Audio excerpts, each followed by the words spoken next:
ಯಾವಾಗ ಅಶ್ವಥ್ ನಾರಾಯಣ ಅವರು ಈ ಒಂದು ವಿಚಾರವನ್ನ ಹೇಳಿದ್ರು, ಹೇಳಿಕೆಯನ್ನ ಕೊಟ್ಟರು, ಅವತ್ತಿನಿಂದ ಇವತ್ತಿನವರೆಗೆ ಹೇಳಿಕೆ ಪ್ರತಿ ಹೇಳಿಕೆಗಳು ಸಾಕಷ್ಟು ನಡೆದಿದೆ. ಹಾಗಾದ್ರೆ ಅವತ್ತಿನಿಂದ ಇವತ್ತಿನವರೆಗೆ ಅಶ್ವಥ್ ನಾರಾಯಣ ಅವರು ಸಿದ್ದರಾಮಯ್ಯ ಅವರು ಏನೇನು ಹೇಳಿದ್ದಾರೆ ನೋಡೋಣ. ಇಲ್ಲರ ನಮ್ಮ ಸಿದ್ದರಾಮಯ್ಯ ಅವರು ಟಿಪ್ಪು ಸುತ್ತ ಸಿದ್ದರಾಮಯ್ಯ ಅವರು ಬಂದ್ಬಿಡ್ತಾರೆ. ಟಿಪ್ಪು ಟಿಪ್ಪು ಟಿಪ್ಪು ಬೇಕಾ ಸಾವರ್ಕರ್ ಬೇಕಾ? ಹಾಗಾಗಿ ಟಿಪ್ಪು ಸುಲ್ತಾನ್ ಎಲ್ಲಿ ಕಳಿಸ್ಬೇಕು? ಉರಿಗೌಡ ನಂಜೇಗೌಡ ಏನ್ ಮಾಡಿದ್ರು? ಉರಿಗೌಡ ನಂಜೇಗೌಡರು ಏನ್ ಮಾಡಿದ್ರು? ಹಂಗೆ ಇವ್ರನ್ನ ಹೊಡೆದಾಕ್ಬೇಕು. ಅಶ್ವಥ್ ನಾರಾಯಣ ಅಂತ ಹೈಯರ್ ಎಜುಕೇಶನ್ ಮಿನಿಸ್ಟರ್ ಇದ್ದಾರೆ. ಅವ್ರು ಹೇಳಿದಾರಂತೆ, ಜಿ ನನ್ನನ್ನ ಹೇಳಿರೋದು ಅವರು ಎಂತ ಅವ್ರ ಮನುಷ್ಯರು ರಾಕ್ಷಸರು ಅಂತ ತಿಳ್ಕೊಳ್ಳಿ ನೀವು. ಮಾಜಿ ಸಿದ್ದರಾಮಯ್ಯ ಅವರನ್ನು ಟಿಪ್ಪು ಸುಲ್ತಾನ್ ರೀತಿ ಒಡೆದು ಹಾಕ್ಬೇಕು. ಹೊಡೆದಾಕ್ಬೇಕಂದ್ರೆ ಹೊಡೆದಾಕಕ್ ಬಿಡ್ತೀರಾ? ಹೊಡೆದಾಕಕ್ ಬಿಡ್ತೀರಾ?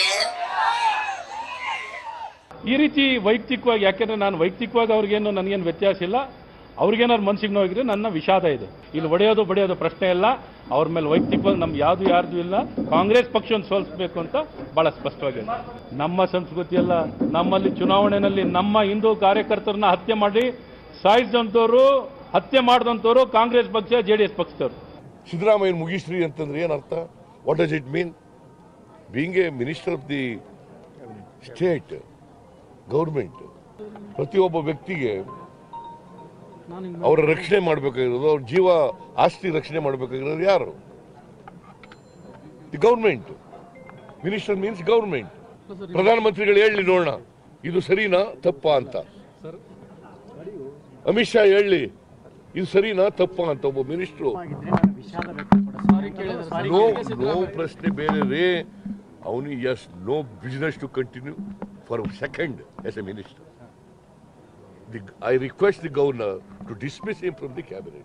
ನೀನು ಕೋವಿಡ್ ಹಿಡ್ಕಪ್ಪ, ನೀನೆ ಕೊಲೆ ಮಾಡು. ಮಹಾತ್ಮ ಗಾಂಧಿ ಕೊಂದ್ರಲ್ಲ, ಹಂಗೆ ಕೊಂದಾಕಿದ್ರಪ್ಪ. ಈ ತರ ಮನಸ್ಥಿತಿ ಇದ್ರೆ ಪ್ರಜಾಪ್ರಭುತ್ವ ಉಳಿತದ?